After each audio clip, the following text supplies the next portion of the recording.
Thank you. I wouldn't be here if it weren't for the cool folks at Awasa. They are making this possible for me to share this message of aquascaping with everybody, with the world. So this is hopefully many times we'll have an event like this moving forward now that we're coming out of a bad time last year, right? So a little bit about myself. My name is Jeff Miotke, and I go by Jeff Miotke Aquascaper. And I'm fairly new at this, doing it kind of professionally, but kind of not. So I recently retired. I used to be a computer guy in my former life, and I've always been into aquascaping, and I just love it. It has got me through the hard years, and here I am sharing it with all of you. So a little bit about my credentials. I have been competitive aquascaping. I've been competing around the world. So there's international aquascaping contests, and I've had the honor of being first ranked in the United States pretty much year after year. Last 4 years, I would say. I'm just guessing there, and you can look it up.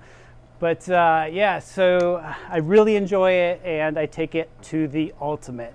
And what I'm going to do today is share with you some of my tips and tricks on how to put an aquascape together for yourselves. And you're going to see all the things that go into making an aquascape. I know it's a lot of people are intimidated by aquascaping, and it's always interesting. I know when I first started, picking up the stones and placing them in the tank, and you get like one here and you put one here, and then you're looking at it going, maybe I need a piece of wood here, right? Can everyone relate to this?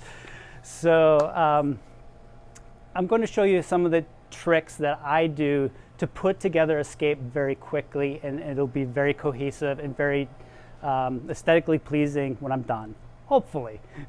So we'll see. So I'm going to take this light off of here. Can you all still see it? Okay. We'll put that on later. I got glassware here.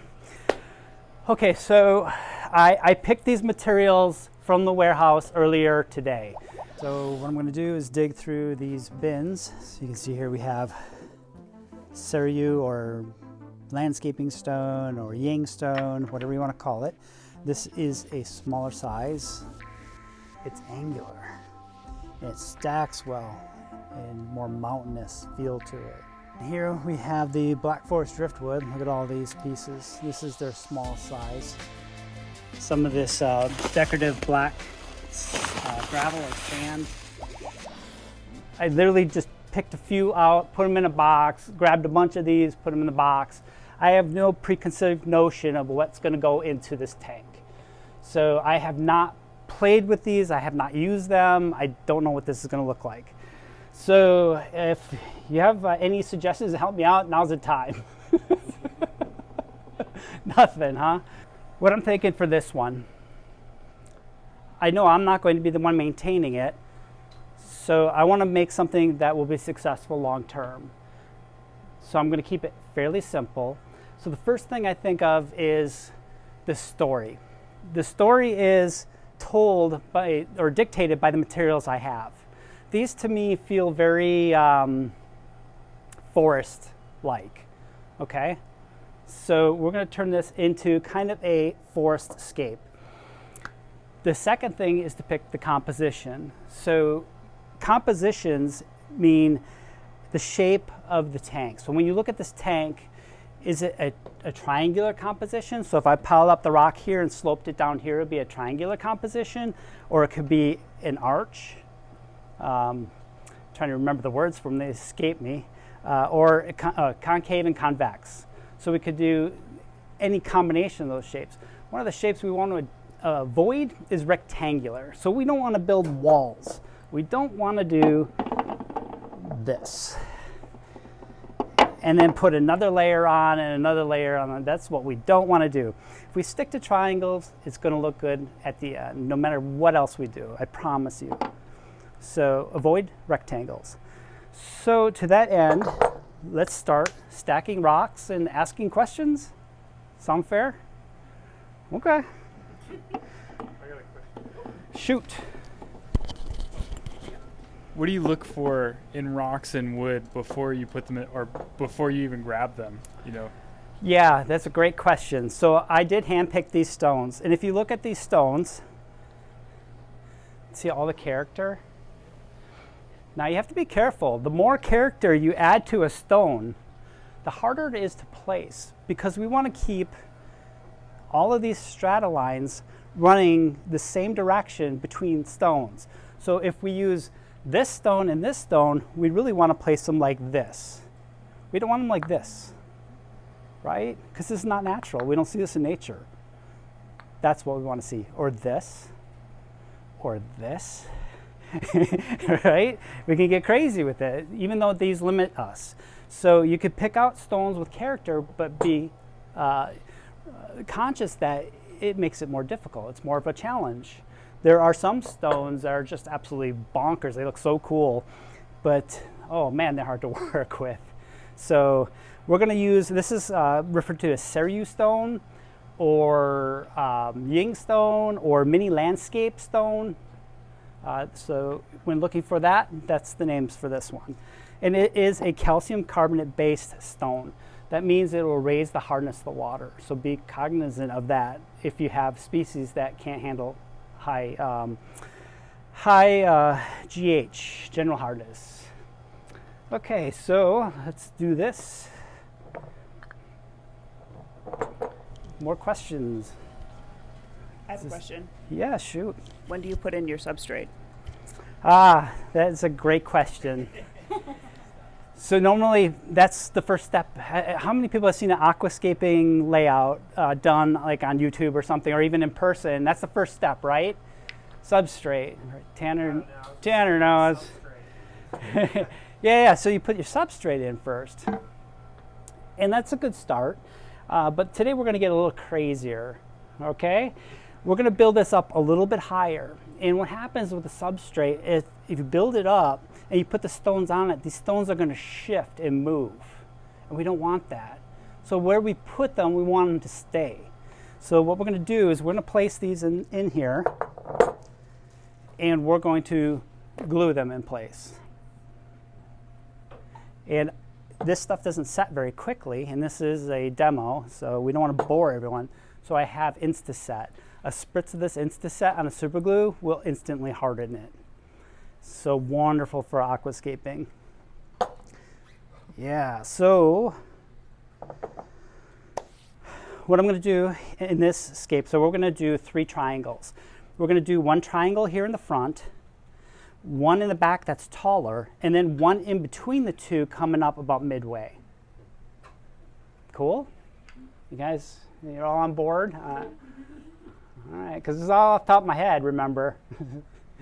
All right, everyone's shaking their head yes, and let the record show. If it turns out terrible, it's all your fault.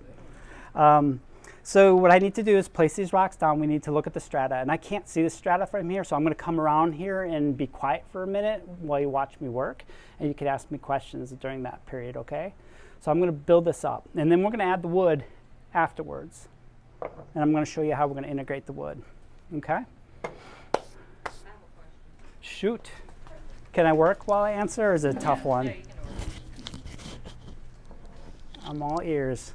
Yeah, I wanted to know what kind of wood that is and why you're not using larger pieces. Is just sticking 1 piece into the tank? What kind of wood this is, and why wouldn't you just use 1 big piece instead of using smaller pieces? yeah, so I could do that. I absolutely could do that. Find a perfect piece that fit in here, how exactly I pictured it 10 minutes ago, but that's unlikely.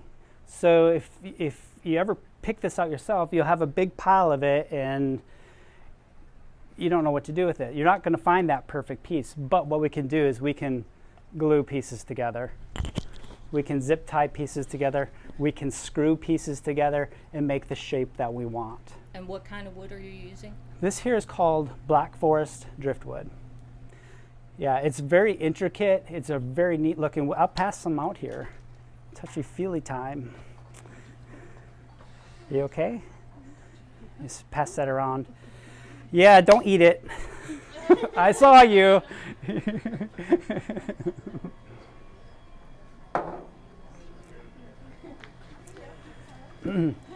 So you can see how intricate it is, right? Yeah, shoot. So if That's okay.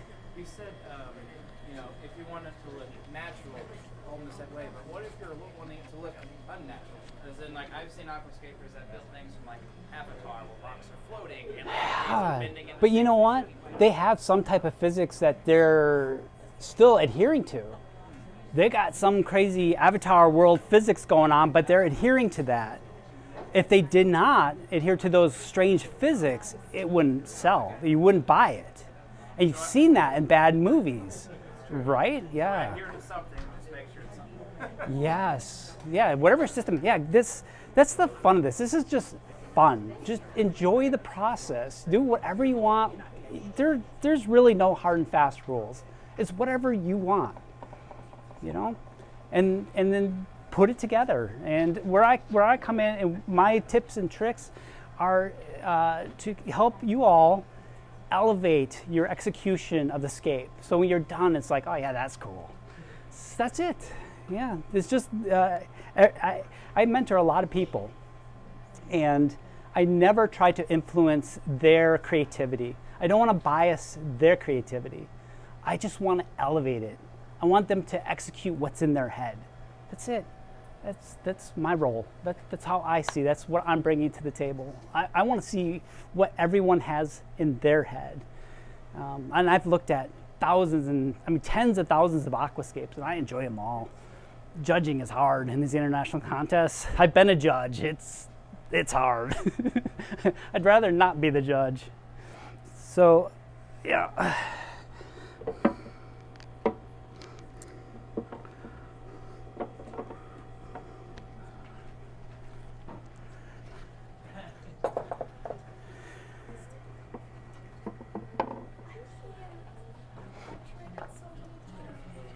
How many people have aquascaped? 1, 2, 3, sort of. 3 and a sort of. If you've ever set up a tank and you've put something in the tank, other than say like breeding fish or species only or something like that, if you've done anything in the tank, substrate, sloped it, put a stone in it, you've aquascaped. And it's just to the degree you've aquascaped, right? All right, Jeff, without giving out too much information or your secrets, what is your favorite stone and wood you typically work with? Or do you have a favorite? Okay, so this is a great question. Do I have a favorite? I don't. I don't have a favorite. I have some that I lean on because of limitations and just getting resources, but I don't have a favorite. And the reason I don't have a favorite is I don't want to limit my creativity. I don't want to say, oh, that's my favorite, I'm going to use this every time. I don't want that. I want to use something new and different and just play with it. Not take it too seriously. Don't have a favorite. Like, what's your favorite fish? That gets asked a lot too. I don't have a favorite fish. I like them all. Except those plecos that eat plants. Forget those guys. Okay, so by and large, we have these pieces. The stratas moving in the same direction. Can y'all see that? Maybe, maybe not. So this is going to be my triangle in the front. And see how rickety it is? It's like, oh, he's going to break the glass. I know he's going to break the glass. 10 to 1, he's breaking the glass. This guy's crazy. So what we're going to do is we're going to pull out the glue. And we're going to glue these together.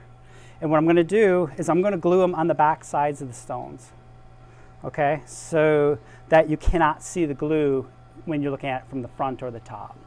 Make sense? Okay, so let's do this. So I'm going to take this out. Let's just make sure I like it first, because I have to live with this on video. There's quite the gap here, right? And I don't have a whole lot of stones. So this is where the tools come in. So these materials are all irregularly shaped. They're not going to stack up like Legos. So tools come into shape. And you know what tool I didn't bring? You can see all these tools, right? I've brought like everything. I brought the house. Sledgehammer. I forgot my hammer. Who's got a hammer? Who's willing to break stones and wear safety glasses? Who wants to take a break? So what I would do, you know, if I have all my tools, I'm going to break a stone that fits in there. So I'm going to look for one with the strata going the way I want, and it's going to be an easy break, and then I'll have a piece that goes in there, and I'll glue it in. So we're going to pretend that that's there. So either that or I can find a different stone.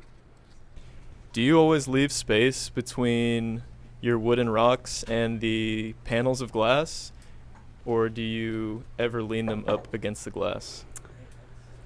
Yeah, that's a maintenance question. So creativity, you want to just have the stuff coming all over the place, right? And right up to the glass, maintenance issue. So if you see here, I can get my hand in here, and that's not by accident. So I can put my hand along here, I can clean this glass and the substrate up to here. Yeah, but here I did not. And that's because I don't plan on cleaning this. It's going to be backfilled with soil.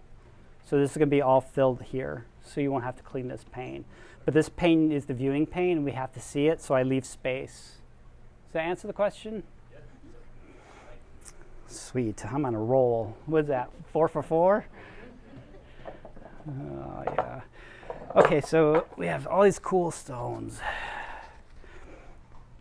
So that's a lot tighter, right? And again, strata. Yeah, everyone's happy with that? Should I glue? Yeah. Okay. And we just need to tack this in. One of the things with this stuff, so I'm going to actually spritz this on here. Oops, I missed. Okay, so I spritzed a little of that on there, so when I put this, it'll instantly adhere to that stone.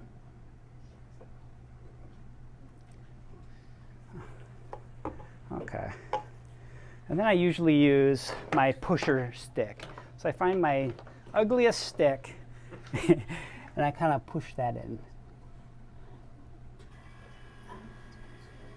Okay, and then spritz that again. Just a little like that. 15 seconds, that'll be solid.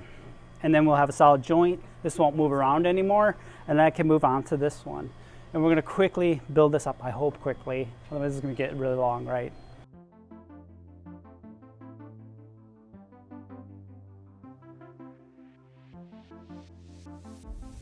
And if a little shows, it's not a big deal because we can hide that with substrate. So we could take some of this stone and powder it. If we have a really big sledgehammer, we could powder it and use that powder, put a little super glue back on there, throw the powder on it, poof, gone, right? Same with wood. We get sawdust from cutting the wood, same thing. If it's showing on the wood, a little extra super glue, poof, wood, gone. Yeah, I wish that worked in more things in life. So I'm kind of the, he calls me in after he's done a rescape. I was telling Nancy this earlier today. And he'll say, oh, look at my tank. And I feel like it's a trap. Because I don't know. I don't know. Like, did he have a good day? Is it a bad day? Like, so I try to read his facial expression and see how that went that day and then follow the lead and answer that way. So I'm not hands-on in the tank. But if it's, you know, I need your help to lift something or move something or come check this out or help me troubleshoot, that's the kind of stuff I get involved in. But I'm hands off. Otherwise, that's too much responsibility for me. Well, and I do say I want more fish because I love the community tanks and having the activity and the fish that are goofy. So that's always my comment is we need at least twice as many fish. We always have a lot of fish. So I have a 4-foot tank, 68 gallons, and I have somewhere around 120 fish in it right now. And it's completely escaped. So it's full and it's really cool. And the fish are darting in and out of the Aquascape. Nothing like it. It just keeps me coming back. It's just mesmerizing watching them interact with the Aquascape. And that's how I really judge myself. And there's these ranks and the international contests and all that. They're very nice, but I really feel like I got a good tank when the livestock, the fish and shrimp, are just enjoying it and they're going in and out of all the places I've created and just a real pleasing swimming behavior, darting in and out, playing with that. That's when you know you did well. I would wish instead of a photography contest that it was more of a video filming contest because then I would win. No.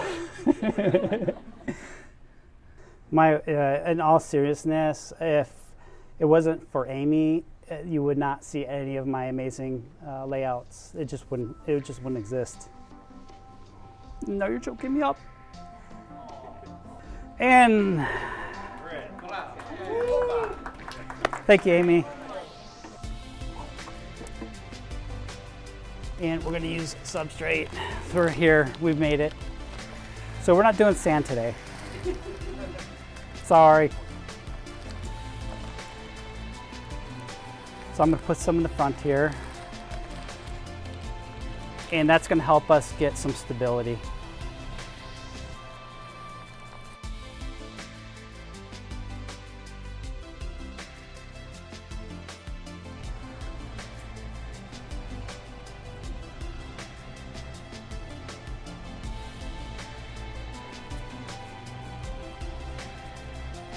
Okay, so what do y'all think? We doing good? All right, so what we're going to do now is we're going to build this one in, okay? This stone looks pretty nice. What do you think? Okay. This one?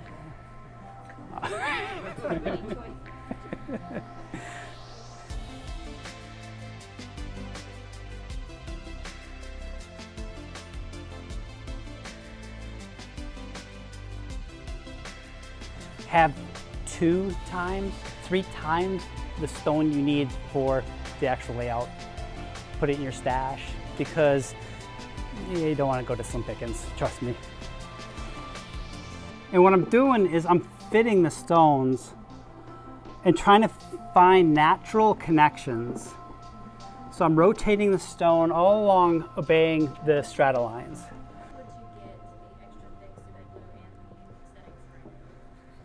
This is coral glue, frag glue. Yeah. Yeah, there you go, online or at one of the stores. Okay, so we have 2 sides done, right? Now I'm gonna backfill here, over here.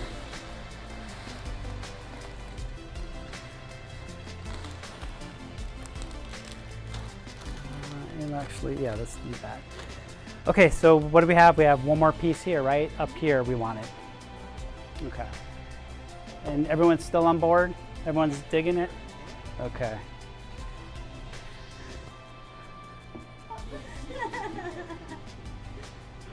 Okay, so let's say 2 weeks down the road, I've got this all together and it's glued and stuff.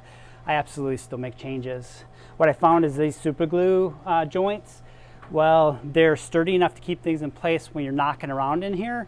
You can give it a quick snap or a quick wrap. It will break the super glue joint. And then you can take the super glue and again, the super tools, and you can chisel off the super glue. And a stone like this, because it's calcium carbonate based, so it's chalky, right? Mm-hmm. Yeah, I'm not lying, it's chalky. Because it's chalky, it'll pop off. So you don't even have to worry about wrecking your rocks. Yeah, it's cool. Now there are some stones that you get it on, forget it, it ain't coming off. But this here, no problem. Come right off. Great question. Okay.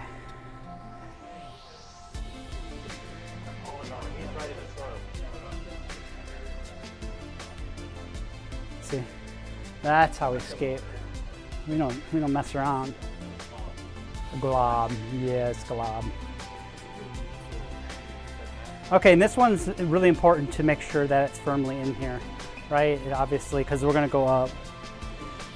I've been in the aquarium hobby since I was 7 years old. So over 4 decades. So I've been doing aquariums.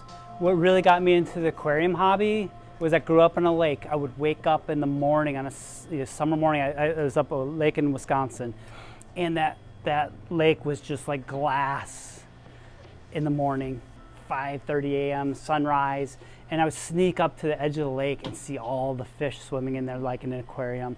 And since then, I've been doing aquariums. Yeah, that was when I got hooked. So yeah, it just, for me, it brings me back to childhood. And oh, you're gonna get me crying again.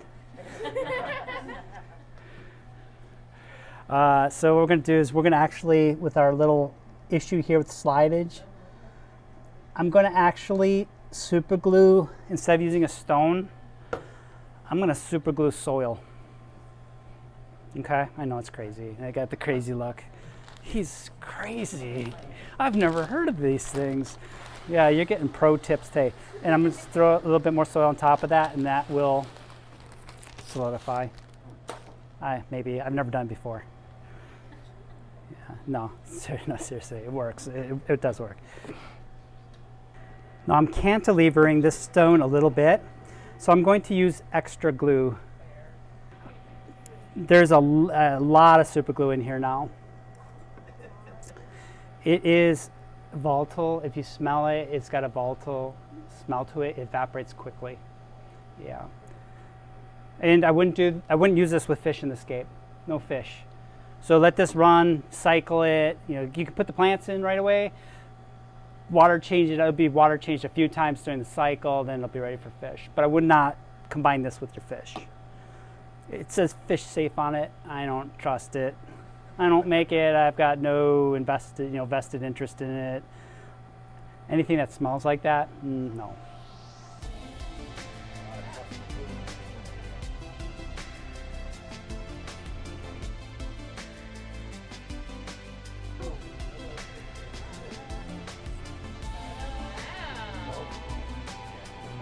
If you look at the top of this stone, it's really ugly. It's flat. It's almost like a man-made cut. So we're going to cap it with this guy.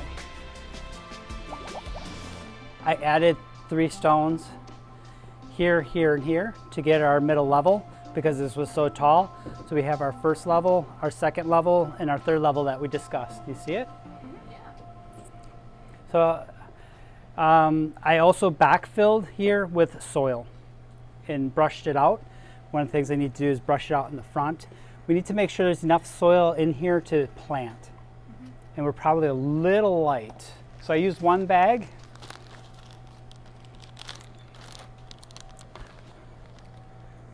Yeah, we just need just a touch.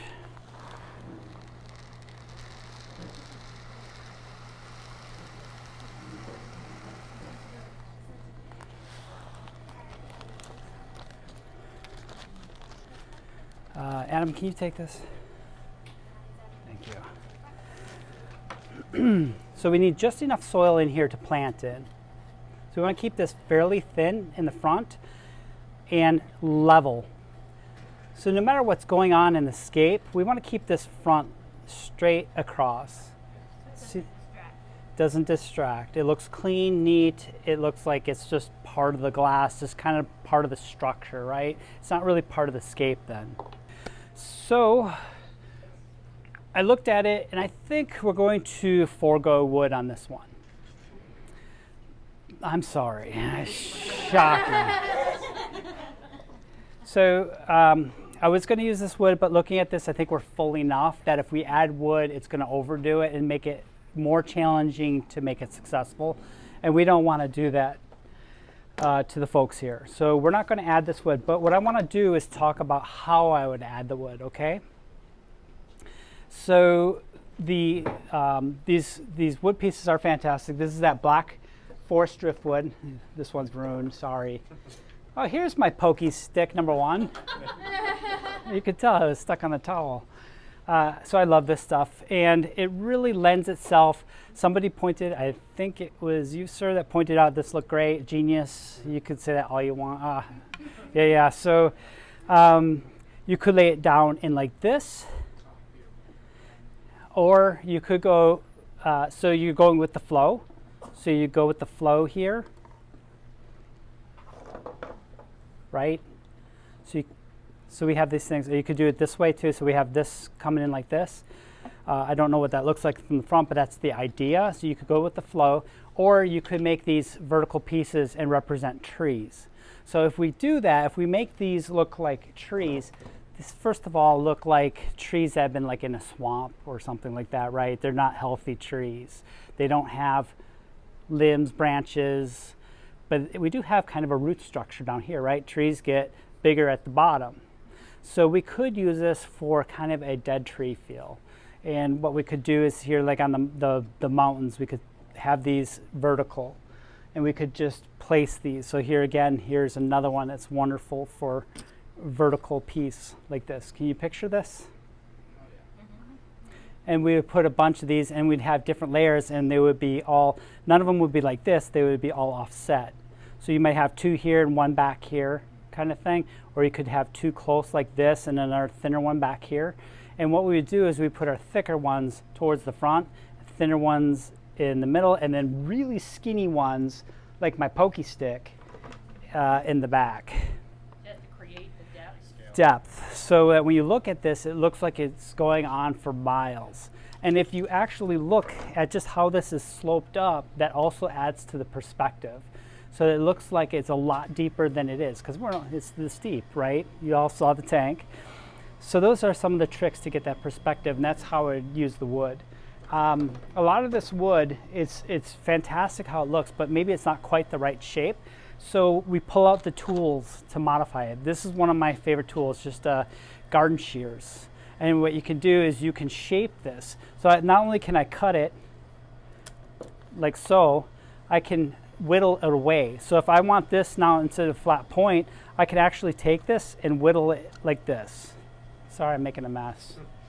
So I can whittle it like this. So I hold it at an angle, and I'll actually whittle it away around there to round it off to make it look like a natural break.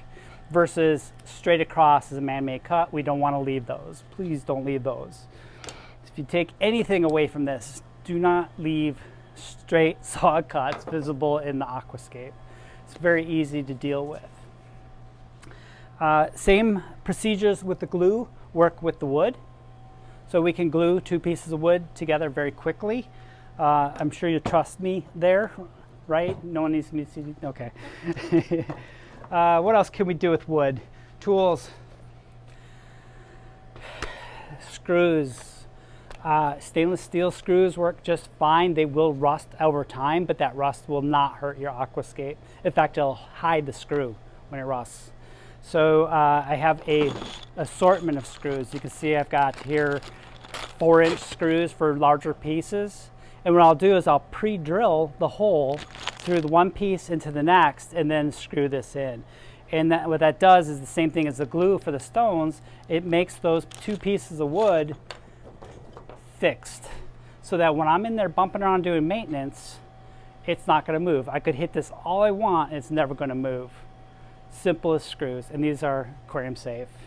And then I also use 304 stainless, which is a screw that will not deteriorate underwater. It's a little bit more expensive, but really it's minor cost of the build. So that's screws. The other thing I like to use for wood, has everyone seen the Dremel commercials? The rotary tools? So what I'll do is I'll set this base up. So I'll take one of my tripods, hang this, and then I have a wand attachment. And then I can work on these pieces and really shape them how I want. And I have demonstrations of this on my YouTube series of me doing this. So if you look up Jeff Miotke Aquascaper on YouTube, that's M-I-O-T-K-E, you can see me actually using this tool to shape the wood. And I'll use this a lot to really correct things that don't look quite natural on the wood, like square areas like this. Maybe I'll cut a V into it, or if there's a flat cut, I'll drill it out and then I'll Dremel around it, and it'll look like, I don't know what you would even call that, basically a knot in the wood. So yeah, it's an interesting tool, maybe not for everybody, but it's something that I thought I'd share. And if you do get that, you'll have to get an extra burr set. So this is the burr set I use. You can see it's really big burrs, so you can remove a lot of material very quickly. And I've actually burned up 3 of these burrs on this type of wood because this wood's really dense. It's crazy. So awesome tool. Zip ties are my friend because these are extra set of hands. So what I can do is I can take 2 pieces of wood, say that I want to glue these 2 pieces of wood together, take it around and zip tie it tight and then screw it together. So it's an extra set of hands. I can't even do this with my own 2 hands, right? So I get this, I angle it how I want it. Okay, I want it here, I drill, and then put a screw in it. And then I cut the zip tie off. And if it's gonna be hidden in the scape, like if the zip tie is gonna be back here behind the stone, you could leave the zip tie. Yeah, but I still would screw it. I don't use zip ties for structural. They'll give. They get a little play over time too. It's kind of funny. So it's better for an extra set of hands. What else have I got? My needle nose pliers. For whatever reason, I like to use this sometimes to create breaks. So let's say I have this piece and I don't want a straight cut with my shears. I'll take a needle nose pliers and I'll break pieces off. And now it's a natural break. So yeah, needle nose pliers. I don't know how many skippers use these, but now you've seen one. What else? I think that's all I got for. What about the big wide cutter? What I missed. Oh, these. You're asking what these are? I know what they are. Yeah. So this is hose cutter. So I use this to trim the filter hose. Yeah. You asked. And the reason I use these is because I get a nice flat, straight, even cut. And that's very important when using these type of compression fittings. If you cut this and it's on an angle or jagged, it will come off on you if you're not careful. So yeah, this is what I use this for. We've already talked about sledgehammer. I think that's all the tools I have to share. I have a question. Yeah. Do you ever glue wood to the rock? Yeah. Okay. All the time. And that is a fantastic way to say, get this to stay here when you fill it with water.